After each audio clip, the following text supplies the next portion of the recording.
Friends, welcome onto this YouTube channel once again. Under the topic disaster management, today we are going to see about flood, about the emergency kit during a flood, what should we have in it and what causes the floods, and about National Flood Commission 1976. So let's get into this topic. The very first one, what is a flood? An overflow of large amount of water beyond its limit and affects the dry land where fauna and flora, that is animals and plants, exist. In other words, in simply we can say that is too much of water of no use but just to suffer. So that is a flood. Now, what protective measures should we have in view of floods? So construction of small dams in mountainous regions would be good. Then construction of percolation tanks, making river bed flat, cultivation of new forests and connecting rivers would be a great idea to protect from flood situations. Now, National Flood Commission, which was established in the year 1976 by Government of India, has made special efforts towards the control of floods. A plan regarding flood control is kept ready from national level to village level. Large-scale damage of property and loss of life can be avoided because of this plan.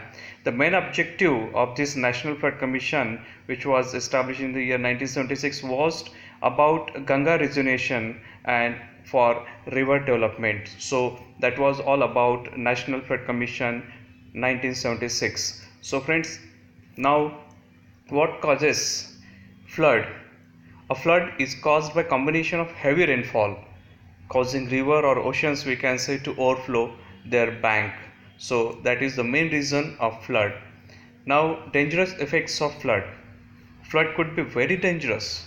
We can't imagine only 15 centimeter of fast flowing water, that is nearly 2 feet water, are needed to knock out you off your feet. So that's very dangerous. You should be careful about that. Flood water can seriously disrupt public transport as well as personal conveyance by cutting off roads and railway lines, etc. So be careful. Then floods disrupt normal drainage system in cities and sewage spills are so common, which leads to serious health hazards.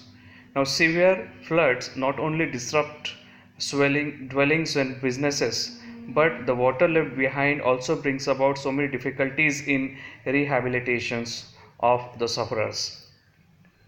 Now, during flood, what should we do?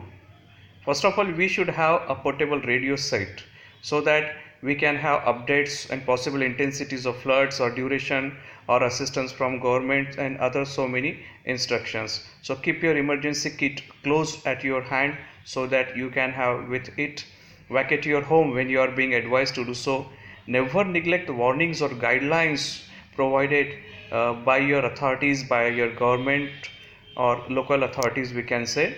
Take your emergency kit with you always. Follow the route specified by the official. Don't take shortcuts, and because if you take shortcut, that could lead you to a blocked or say dangerous area. So be careful and make arrangements for your pets if you can, if you have little time.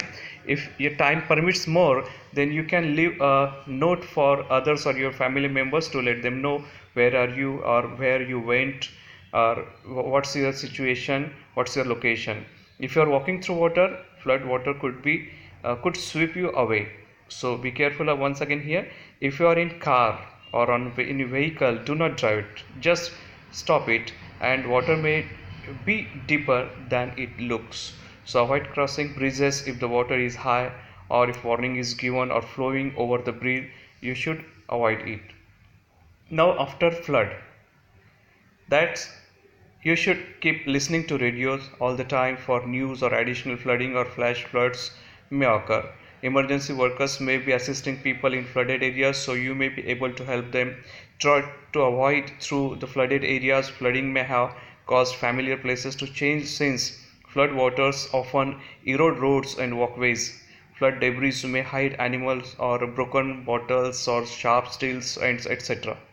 So use nets when you sleep to prevent mosquitoes and other insect bites. Again, After flood, do not go near river banks or where there are signs about landslides, or to areas where people have been evacuated. Do not allow children to, this is very special and you should be careful about the children because they enjoy it, but in fact that could cause damage, that could cause some problems, serious problems to them as well. Do not touch any damp electrical sockets or turn on the electricity if the house was subject to floods until it has been checked and has been tried. Inform your village leaders or your neighbors that you are returning home and obtain advice before making a decision. So friends, surviving the flood would be very quite difficult, but you should be careful. Listen to your local radio, stay where there are people around you, and give and receive assurance and comfort for each others. Children may need more care and comfort than others, so answer all their questions at best as you can. Give assurance that they are safety. You should give assurance to the children. Then watch for your children. They should not allow them to play in waters. Do not use gas or electricity or other electric appliances which were once drenched with water. Do not use water from dug wells during such times until it is declared safe by authorities or local authorities or by the government. Again, keep your emergency kit safe and dry. Do not eat contaminated food. Do not eat dead animals as they may have died because of serious diseases. If your car stalls in the flood water, immediately get off. Boil all water, all drinking water before to drink it, and collect rainwater until you get fresh water supply. That would be a better, we can say, source of water during a flood. Only rainwater would be a safe one, we can say. Now, flood emergency kit, what should be in it? Get an emergency kit for each one of your family members so that you and your family can get self-sufficient for at least 3 days during flood situation or flood-like situation. Then scan food or energy bars and dried foods, then battery powered flashlights and extra batteries as well, first aid kit, a portable radio, candles and waterproof matches, etc. Reasonable stocks of drinking water is one of the good thing to have with it. Canned food and food items such as instant noodles, etc.